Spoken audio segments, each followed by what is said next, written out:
നമ്മൾ സാധാരണ ഒരു ബിസിനസ് തുടങ്ങുന്ന സമയത്ത് പാർട്ട്ണർഷിപ്പോ അല്ലെങ്കിൽ പ്രൈവറ്റ് ലിമിറ്റഡ് കമ്പനിയോ നമ്മൾ ഒന്നിൽ കൂടുതൽ ആളുകൾ ഒരുമിച്ച് തുടങ്ങുന്ന സമയത്ത് നമ്മൾ തമ്മിലുള്ള വൈബും നമ്മൾ തമ്മിലുള്ള സ്നേഹവും ട്രസ്റ്റൊക്കെ ഭയങ്കര കൂടുതലായിരിക്കും. അതുകൊണ്ടാണല്ലോ നമ്മൾ ഒരുമിച്ചൊരു ബിസിനസ് ചെയ്യുന്നത്. പക്ഷെ പലപ്പോഴും ഞാൻ എൻ്റെ കൺസൾട്ടിങ് ജേണിയിൽ കാണുന്നൊരു കാര്യം, ഈ ബിസിനസ് മുന്നോട്ട് പോകുമ്പോൾ ഈ ബിസിനസ്സിൽ അസോസിയേറ്റ് ചെയ്ത ആളുകളുടെയും ലൈഫ് മുന്നോട്ട് പോവാണ്. അവരുടെ പ്രയോറിറ്റീസ് ചേഞ്ച് ആവാം, അവർക്ക് ചിലപ്പോൾ ഫാമിലി വരാം, അവർക്ക് പല കാര്യങ്ങളും വരാം, പ്രയോറിറ്റീസ് ചേഞ്ച് ആവും. ഈ പ്രയോറിറ്റീസൊക്കെ ചേഞ്ച് ആവുന്ന സമയത്ത് പലപ്പോഴും ഈ പാർട്ട്നേഴ്സിൻ്റെ ഇടയിൽ, കോ ഫൗണ്ടേഴ്സിൻ്റെ ഇടയിൽ പല തരത്തിലുള്ള ക്ലാഷുകൾ സ്ഥിരമായി നമ്മൾ കാണാറുണ്ട്.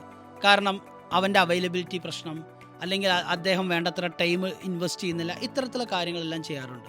അപ്പോൾ സ്വാഭാവികമായിട്ടും നമ്മളൊരു ബിസിനസ് ഫൗണ്ട് ചെയ്യുമ്പോൾ ഒരു ഫൗണ്ടേഴ്സ് എഗ്രിമെൻറ്റ് പ്രോപ്പറായിട്ട് ഉണ്ടാക്കുക. ഓരോരുത്തരും എന്തൊക്കെ തരത്തിലുള്ള ഡെലിവറീസാണ് ഇതിലേക്ക് ചെയ്യാൻ പോകുന്നത്, എന്തൊക്കെ തരത്തിലുള്ള കോൺട്രിബ്യൂഷൻസാണ് ചെയ്യാൻ പോകുന്നതെന്ന് വളരെ വ്യക്തമായി ഡിസ്ക്രൈബ് ചെയ്യുന്ന, ഡീറ്റെയിലായി എല്ലാ കാര്യങ്ങളും പറയുന്ന ഒരു ഫൗണ്ടേഴ്സ് എഗ്രിമെൻ്റ് ഉണ്ടാക്കുക എന്ന് പറയുന്നത് വളരെ ഇമ്പോർട്ടൻ്റ് ആണ്.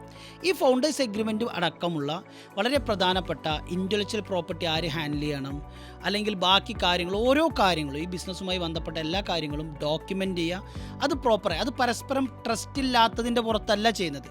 പല ആളുകളടുത്തും ഞാനിത് പറയുമ്പോൾ എൻ്റെ അടുത്ത് പല ഫൗണ്ടേഴ്സും പറയും, സാർ ഞങ്ങൾ തമ്മിൽ അത്രയും വിശ്വാസമാണ്, ഞങ്ങൾ തമ്മിൽ ഭയങ്കര ട്രസ്റ്റാണ്, ഞങ്ങൾ തമ്മിൽ ഭയങ്കര കൂട്ടാണ്, അതിനപ്പുറത്തേക്ക് എന്ത് പേപ്പറാണെന്നാണ്.